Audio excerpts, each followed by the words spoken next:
Good morning, good morning, good morning. Ngayon ay last na hulog na natin kay Chariot. Tayo ay pupunta doon kaso hindi natin madadala si Chariot ngayon kasi ayaw umandar. Hindi ko alam kung anong nangyari. Nalimutan ko kasi tanggalin yung CDI. Nung mag-welding ako. Pero nag-ano naman siya, nag-redundo, kaya ayaw dumiretso. So, papacheck ko yung CDI kung okay lang, kung ano ba yung problema. So ito ay lilinisin ko na lang kasi tapos na naman halos. No, lilinisin ko na lang 'to. Ikakabit ko na lang yung upuan, ibobolt lang naman 'yon, naka-tornilyo. Lilinisin ko muna tapos pahiran ko 'to ng lilinisin tapos pahiran ko lang 'to ng pintura uli para maganda-ganda naman. At ilalabas na natin. Hindi natin siya madala doon sa Rusi. Kasi nga ayaw umandar, pinapandar ko kagabi, dadalhin ko sana to ngayon sa huling payment natin, last payment. Kasi ayaw At yung battery niya low bat din. So kailangan mo nating ipa-charge yung battery. Dalhin muna natin yung battery at ipapa-charge natin. So ito ay almost done. Kailangan na to ng linis. Saka na yung bubong uli. Ito na muna, mahirap mag-project kapag kulang tayo sa budget, no? Kaya hanggang dito muna ito. Tayo-tayo na lang uli ang mga pangailangan dito, dagdagan. So tara, punta muna tayo sa ating paghuhulog. Maghuhulog tayo ng huling hulog kay Chariot. Tapos ito ay i-renew na natin ngayong January na, sa January na pag ano na. Pwede dapat tong in December, kaya lang medyo alanganin pa yung budget. So sa January na kasi alanganin din yung schedule natin. I-renew na natin at i-update natin kung magkano ang babayaran natin kay Chariot sa renewal kasi hindi pa tayo nakatry mag-renew dahil yung ano nito registration 3 years simula nung kunin natin, no. Kaya yan, tara, punta muna tayo sa Rusi at tayo magbabayad. Yan, nandito na tayo mga travelers.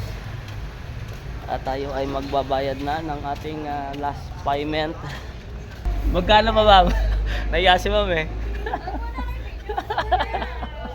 sige, sige. Ayan, back na 2022. Oo naman, ma'am.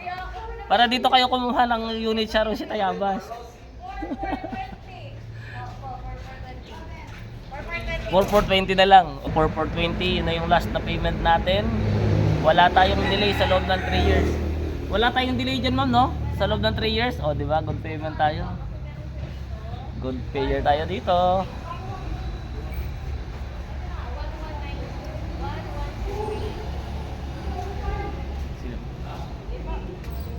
Ito, ma'am.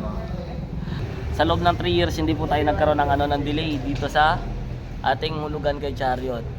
Kaya good payer tayo kay Rusi. Kaya pag kumuha ulit tayo ng iba pang unit sa susunod, madali na ulit tayo. 20. Ayun, meron. Ito, ma'am. Ayan. So, huling hulog. Ma'am, gaano katagal bago ma-receive yung ano? Oo. 3 months po, yung pinakamatagal natin. 3 to 4 months po. Okay. Start ko na bilang yung next month. January na. Ayan. Okay na yun. Kompleto na. Sa atin na. Pwede na tayong kumuha ng karosa. Tapos na tayo kay Chariot Pwede na pala ako kumuha ng karosa, sir Pahinga muna konti. Laki-laki natin yung down para buwas-buwasan yung monthly natin.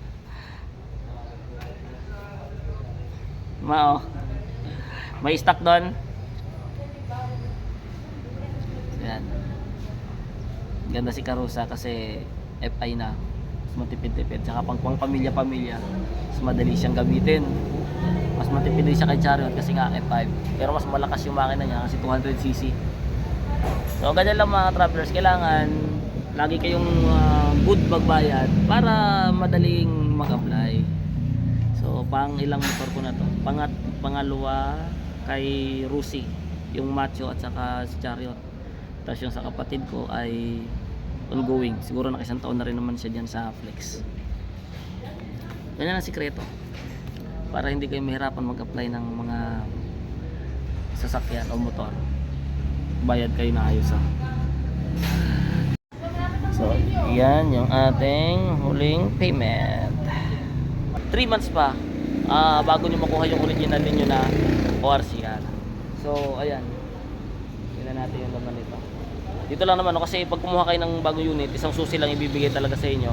Pagkatapos, yung pangalawa, yung duplicate na susi, sa kanya ibibigay kapag fully paid na kayo, kapag kompleto lahat, saka lang yung bibigay. So, ito, nandito na sa atin ngayon, yung ating susi. So atin na to. Wala nang sakit sa ulo, wala nang problema kasi fully paid na tayo.